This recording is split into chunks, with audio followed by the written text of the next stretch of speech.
I have had this for a bit now, and a few people ask me about it, so here is my take. This is a big, full-size massage chair meant for people who actually plan to use it regularly, not just once in a while. If you deal with a stiff back after work, sore legs after workouts, or you just want something you can sit in at night instead of scrolling on the couch, this kind of chair makes sense. If you live in a small space or you like furniture that disappears into the room, this is probably not that. The reason I wanted to try this one is pretty simple. I wanted a chair that could do a convincing back massage, not just roll up and down the spine with the same pressure every time. I also wanted something that felt comfortable even when it was not actively massaging, because I knew I would end up sitting in it to read or just relax. Living with it day to day, the first thing you notice is the size. It is not subtle. It has a wide, modern look, and the shell is solid. The one I have is beige, but in my room it reads more like a darker tan, which honestly is easier to match than a bright cream color. The chair has that curved shape that follows your spine when you sit back. Compared to a normal recliner, it supports my lower back better, and I do not feel like I have to keep shifting around to get comfortable. Build-wise, it feels sturdy. When the chair reclines, nothing feels wobbly, and the leg section extends without sounding strained. The upholstery has held up fine with regular use. I am not gentle with it either. I sit down with a laptop sometimes. I lean my weight into the armrests when I get up, and it still feels the same as when I first set it up. Setup is the part you need to plan for. This chair is heavy, and it is awkward to move because of the shape. I needed help getting it into the room.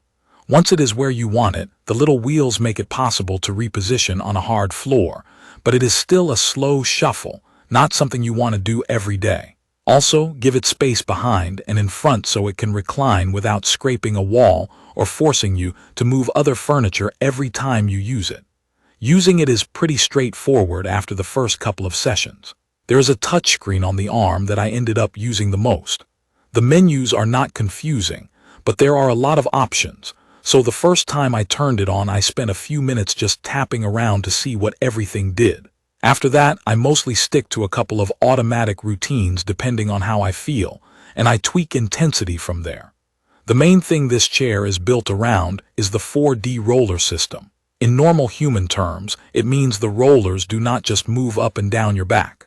They can also shift side to side, and they can push in with different depth and vary the speed while they do it.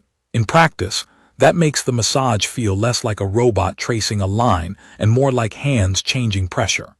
It is still a machine, so I am not going to pretend it is identical to a real massage therapist, but it is closer than the basic roller chairs I have used before. The body scan is a big part of whether a chair like this works. When I sit down and start a program, it takes a moment to map my shoulders and back. I was skeptical about this, but it usually gets my shoulder position right. When it does, the rollers track along my spine and hit the areas I actually want, especially around my upper back where I tend to hold tension. When it is slightly off, it is not a disaster, but I do notice it. I have learned to adjust the roller position one notch when I feel it riding too high. Zero gravity mode is the feature I use the most.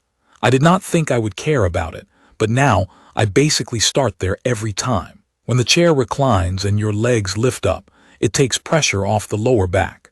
It is not just about comfort. It changes how the massage feels because your body is not bracing against gravity as much.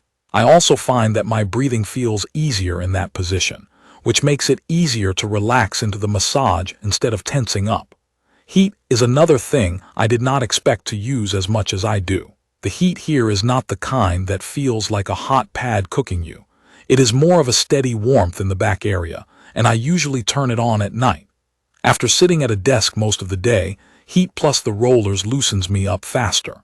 If it is already hot in the room, I leave it off. The point is, it is useful, but it is not something you must have on all the time. Then there are the airbags. You feel them inflate and release around your shoulders, arms, hips, calves, and feet.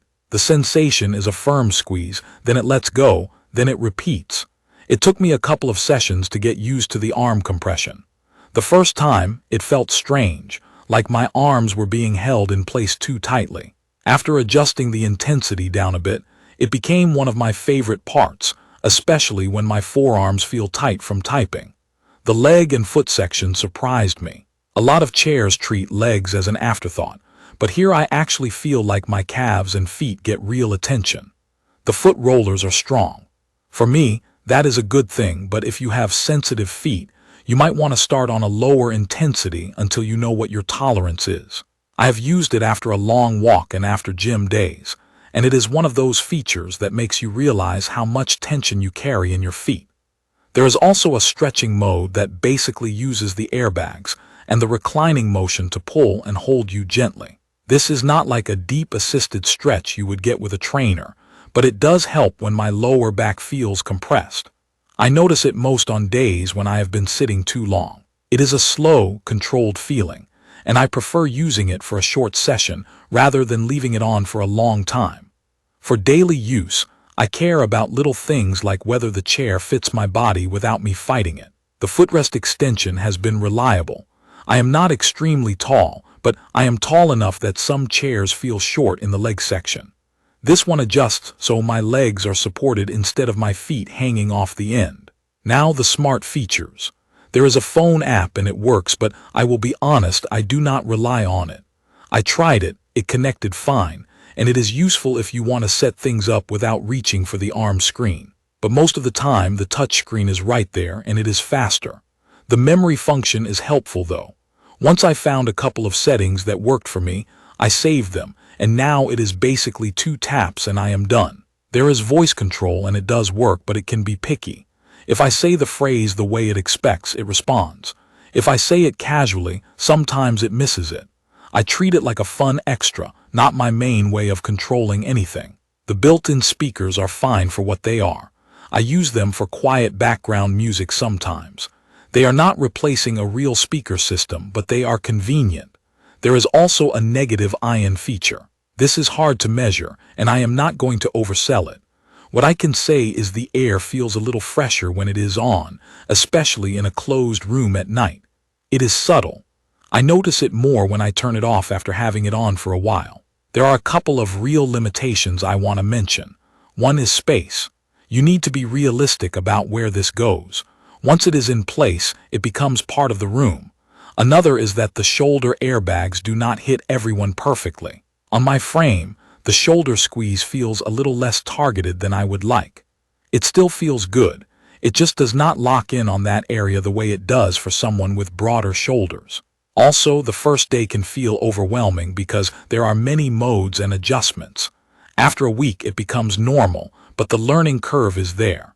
In real-life testing, this is how it has fit into my routine. On work days, I use it in the evening for about 20 to 30 minutes, usually zero gravity with a medium roller intensity and heat on. After workouts, I focus more on legs and feet, and I sometimes add the stretching mode briefly. On weekends, I have literally fallen asleep in it, which is probably the most honest compliment I can give. It is comfortable enough that I do not feel like I need to get up right away when the massage ends. Overall, I like this chair because it feels like it was built for regular use, not just a quick demo that impresses you once. The 4D rollers and the way the chair positions your body in zero gravity are the 2 things that actually change the experience for me. The rest, like the app and voice control, are nice to have, but not the reason I keep using it. If you are the kind of person who wants a consistent way to loosen up at home, and you have the space for it, it has been a solid part of my routine. To learn more about the iBooMas P03 4D Full Body Zero Gravity Massage Chair, please check the comments section. Thank you for watching.